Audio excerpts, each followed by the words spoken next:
Hello and welcome to the fifth lesson, for loops. If you made it this far, congratulations, and keep persevering. It's gonna get easier, trust me. Okay, first of all, what is a loop? A loop is a piece of code that repeats over and over again.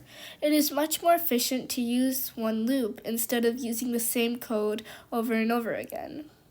There are two types of loops, for loops and while loops. For loops. For loops allow us to repeat a piece of code for a set number of times. This is an example format. For x in banana, print x. And the pink text is what it's going to print out. So it prints out banana just like this, in this format.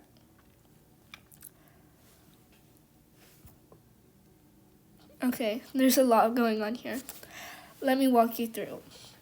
So, our example. For x in range 7, print x. This example uses numbers. So, you can use numbers or string, integers or strings.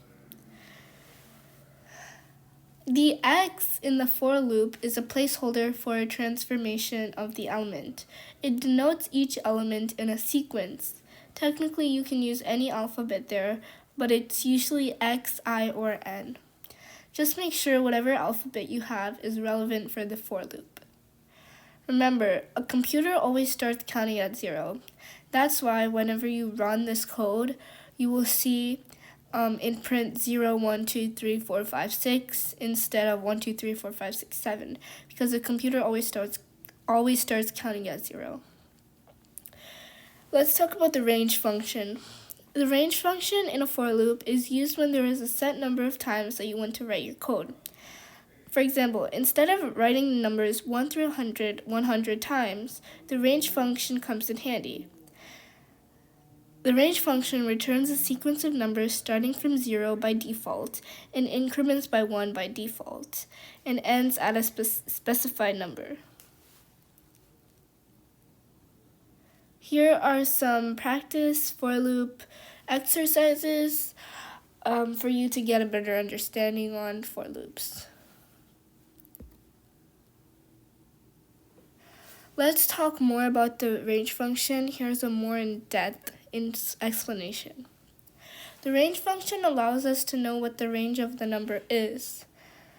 So, for example, if we have a variable num and the range is 0 through 10, 0, 10, the 0 is where the computer starts counting and the 10 is where it stops counting. Another example we could have is num is equal to range 0, 10, 5. The last number, which is 5, would be the number it is incrementing by. So it would be 0, it would print out 0, 5, 0, 5, 10.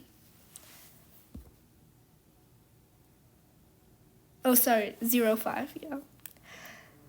Here's an example. Num is equal to range 0, 10, 5. For n in num, print n, which it'll print 0, 5.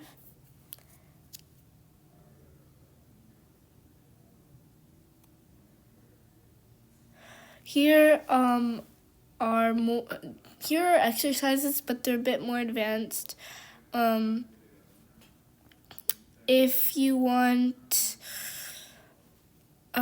help on any of them, just tell me in the comments and I will be sure to help y'all out.